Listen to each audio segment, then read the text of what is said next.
Welcome back to the leather shop. We're working on our ultimate fast draw holster again today. So I've done a couple of things off camera. Actually, I did them on camera and then I had a glitch and, well, anyways. I'm using Barge all-purpose cement and I'm going to glue our galvanized stiffener into the ultimate fast draw holster. So I've coated the inside of this holster with the cement and then we'll let it dry. And I coated the outside of the galvanized here with the cement and I let that dry. And now I'm going to put them together and that's going to be permanent. I kept the cement back from the edge of the holster. You can see this because you don't want cement where you're going to be stitching. It gets your threads all gooey and it's really not much fun. I took the galvanized piece and I bent it to around 90 degrees with a nice radius where the front of the holster is going to be. I'm going to pause the video now and we'll head to the bench. Alright, here we go. I'm going to put on a pair of rubber gloves because you really don't want to glue yourself to the holster. And as you can see in the intro, I'm not wearing fancy clothes. I have a habit of getting glue all over myself when I do that. And this is some pretty hefty stuff, so if you get it stuck wrong, you're gonna have problems. I think I'm pretty close. No, I'm not. It did come off there. It peeled quite a bit of it off of the galvanized. I'm just going to touch that up a little bit.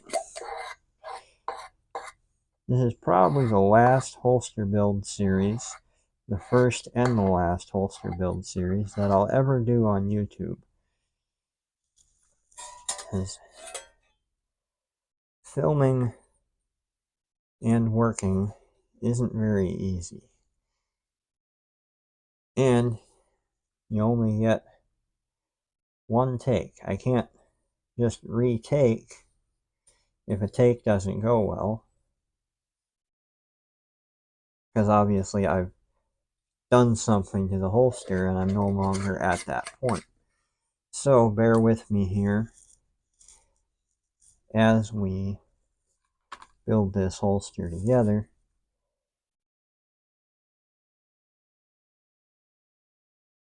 There, that looks a little bit better. Ideally that would have been dry cement, but again, for purposes of filming, I've got the camera rolling and I kind of want to just keep going. Now hopefully, yes, that's just right.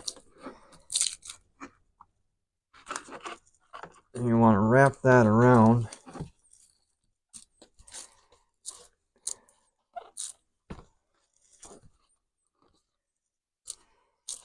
And if you had everything flat, it would be more difficult to bend and sew up later. Now my glue is not sticking real well everywhere. Some of that's because it's wet. Where it was nice and dry, it stuck good. Now you can see that came out really nice and spaced around here. Got a little bit snug through there, but I'm going to leave that. That's fine.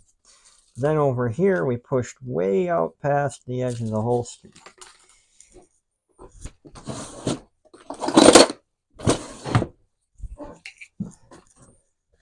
And that's because of forming it round.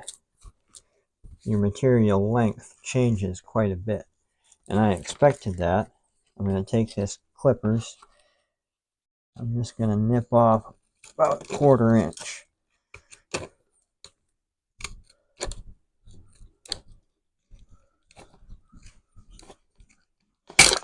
There we go. Now we're in.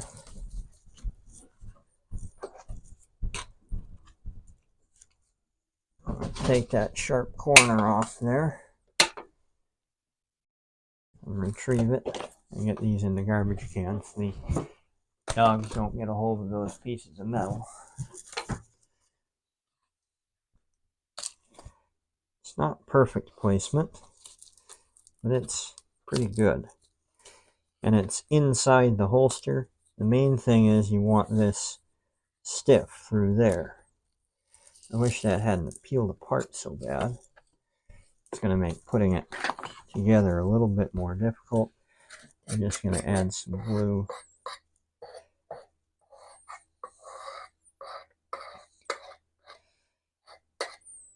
Now, like I said, this is a lot easier to do off camera. No. Dog whining in the background there. I'm not sure why. Alright, so I'm going to let this dry out. I'm going to pause the video. I'm going to stick it all together. And I'm going to show you gluing in the liner. So I'm going to show you a little bit of the lining going in. It's kind of hard to see on camera, but we'll do our best. I have it rough cut out here. And in order to get it in, you need to cut it. And that cut is pretty critical. If you get it in the wrong spot, then you're going to need a new piece of lining, which is unfortunate. But you have to have that cut in order to get this to fold in nicely. Otherwise, you're trying to wrap this into contortions that it won't make. And that looks like I got that cut in the perfect place. Okay. Now it gets very interesting. Especially with that steel liner in there. Because you can't lay the holster out flat since we bent it to that roughly 90 degrees. And in order to shape the holster later, it needs to stay bent in that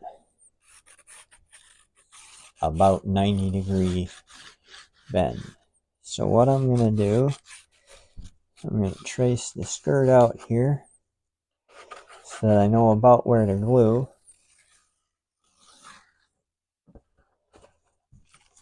Then I'm going to hold this in to the holster and trace around it. I'm not quite sure if you can see the edge of this stone on camera or not, but I'm hanging the holster over the edge of my bench so that I don't flatten out that 90 degree bend in the steel, which, like we said earlier, it's 90 degrees but at a nice smooth radius. Okay, and all I'm doing here is getting a rough idea of where I'm going to put glue on the lining, and that also gives us a place to line up as we're putting everything together. I'm going to pause the video again. I'm going to put glue on all of this, and then we'll get rolling and put it together.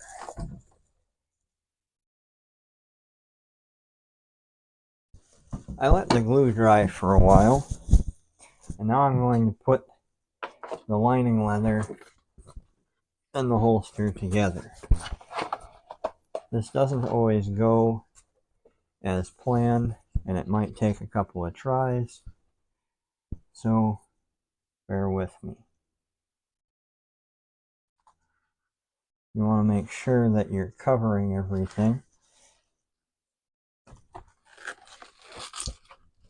I'm not quite covering the tail of the holster there. Alright. There ought to work. Still not quite right. I'm just barely letting it touch because, like you saw earlier, this glue will grab quite heartily. Okay, it's not quite where I had it drawn to go, but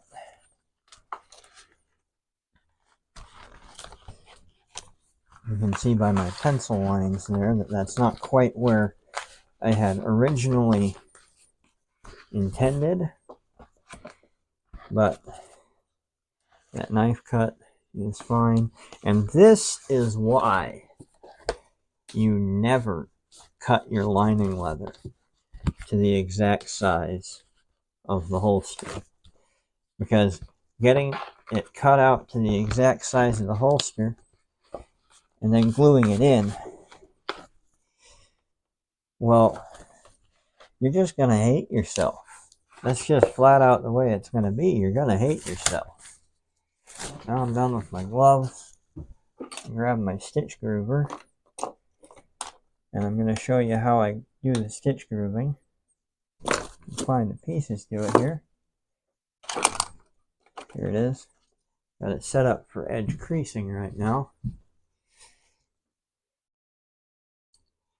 I'm just going to show you a little bit of how I do the stitch grooving and the overstitching. I'm going to stop the camera again, and I'm going to groove it and stitch the whole thing. Set that off to the side for a sec while I set this stitch groover up like I should have done before. So I always do a 3/8 inch tooling border on my holsters and a 3/16 inch stitch groove on the center. And a lot of times I'll go to an unimportant part where nobody will ever see it, like right here at the top of the belt, and I'll just push the stitch groover in a little bit and make a mark.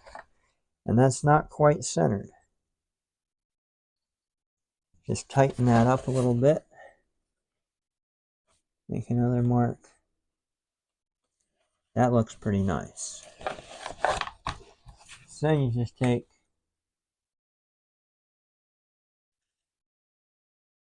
make your stitch groove, and I'll go all the way around the holster in a sec here, but I'm going to do that off camera. That sponge is wet, by the way. So then you get that stitch groove wet.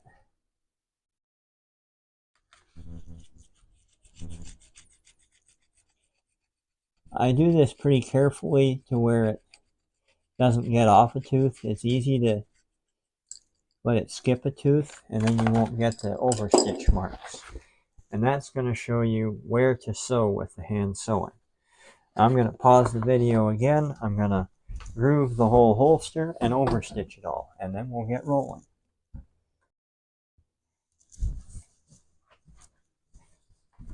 So we've got the holster all overstitched. Well, I haven't overstitched it yet, but I've got the stitch grooving all in, and we've got the lining glued in.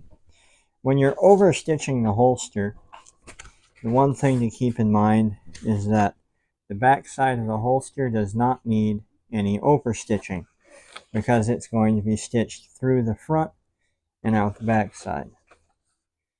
That's all for this episode. On the next episode, we'll put some stitches in, and we'll start getting a holster out of this. Thanks for watching. As always, we'll see you on the next video.